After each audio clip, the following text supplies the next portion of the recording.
When I was young, my family lived overseas. I lived in Indonesia for a few years. And my mother, she didn't have the money to send me where all the American kids went to school.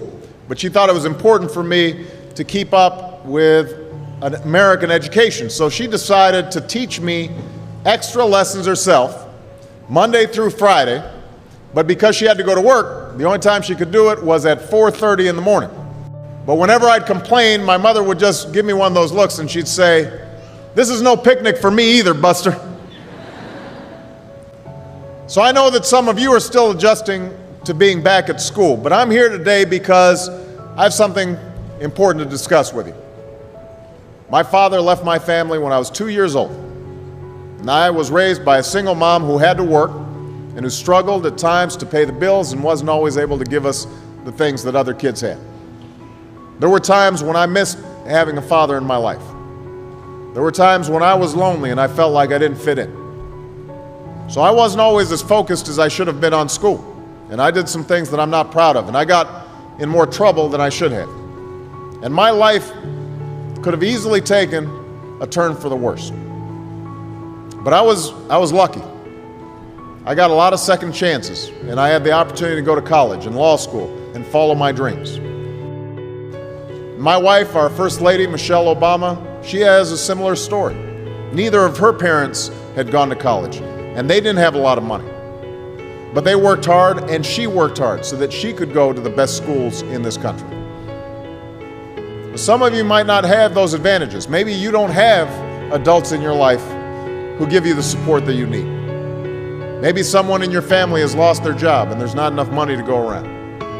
Maybe you live in a neighborhood where you don't feel safe, or have friends who are pressuring you to do things you know aren't right. Maybe you could be a great writer, maybe even good enough to write a book or articles in a newspaper, but you might not know it until you write that English paper, that English class paper that's assigned to you.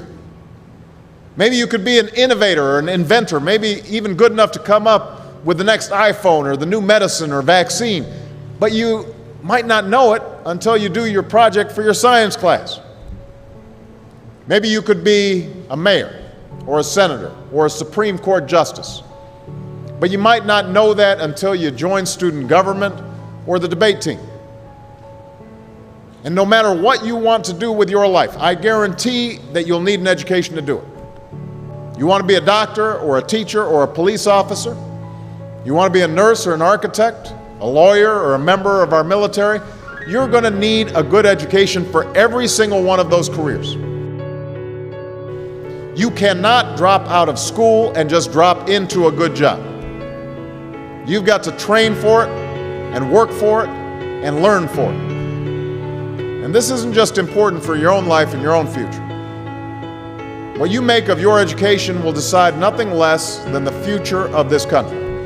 The future of America depends on you. What you're learning in school today will determine whether we as a nation can meet our greatest challenges in the future. You'll need the knowledge and problem-solving skills you learn in science and math to cure diseases like cancer and AIDS, and to develop new energy technologies and protect our environment. You'll need the insights and critical thinking skills you gain in history and social studies to fight poverty and homelessness, crime and discrimination, and make our nation more fair and more free. You'll need the creativity and ingenuity you develop in all your classes to build new companies that will create new jobs and boost our economy. We need every single one of you to develop your talents and your skills and your intellect so you can help us old folks solve our most difficult problems. If you don't do that, if you quit on school, you're not just quitting on yourself, you're quitting on your country. Now, I know it's not always easy to do well in school. I know a lot of you have challenges in your lives right now that can make it hard to focus on your schoolwork. I get it. I know what it's like. But at the end of the day, the circumstances of your life, what you look like, where you come from, how much money you have, what you've got going on at home, none of that is an excuse for neglecting your homework or having a bad attitude in school. That's no excuse for talking back to your teacher or cutting class or dropping out of school. There is no excuse for not trying. Where you are right now doesn't have to determine where you'll end up. No one's written your destiny for you. Because here in America, you write your own destiny. You make your own future. That's what young people like you are doing every day all across America. And that's why today I'm calling on each of you to set your own goals for your education and do everything you can to meet them. Your goal can be something as simple as doing all your homework, paying attention in class, or spending some time each day reading a book. Maybe you'll decide to get involved in an extracurricular activity or volunteer in your community. Maybe you'll decide to stand up for kids who are being teased or bullied because of who they are or how they look. Because you believe, like I do, that all young people deserve a safe environment to study and learn. Maybe you'll decide to take better care of yourself so you could be more ready to learn. But whatever you resolve to do, I want you to commit to it. I want you to really work at it.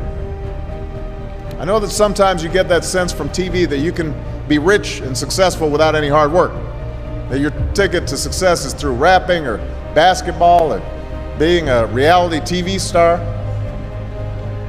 Chances are you're not going to be any of those things.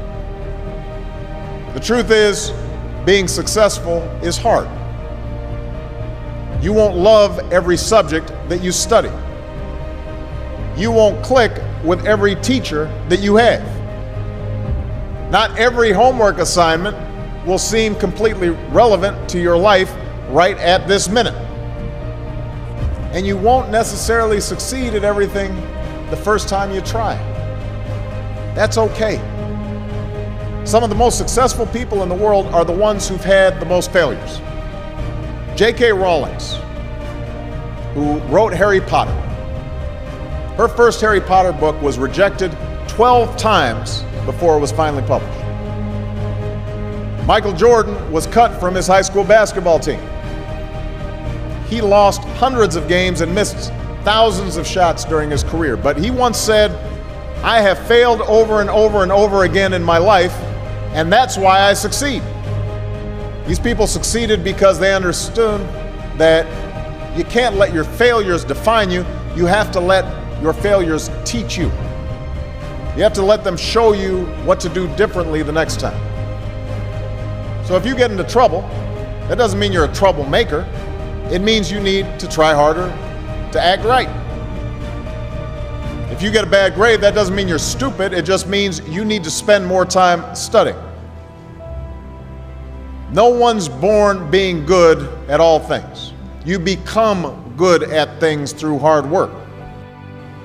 You're not a varsity athlete the first time you play a new sport. You don't hit every note the first time you sing a song. You've got to practice. The same principle applies to your schoolwork. You might have to do a math problem a few times before you get it right. You might have to read something a few times before you understand it. You definitely have to do a few drafts of a paper before it's good enough to hand in. Don't be afraid to ask questions. Don't be afraid to ask for help when you need it. I do that every day. Asking for help isn't a sign of weakness, it's a sign of strength. Because it shows you have the courage to admit when you don't know something, and that then allows you to learn something new. So find an adult that you trust, a parent, a grandparent, or a teacher, a coach, or a counselor, and ask them to help you stay on track to meet your goals. And even when you're struggling, even when you're discouraged, and you feel like other people have given up on you, don't ever give up on yourself. Because when you give up on yourself, you give up on your country. The story of America isn't about people who quit when things got tough. It's about people who kept going, who tried harder, who loved their country too much to do anything less than their best.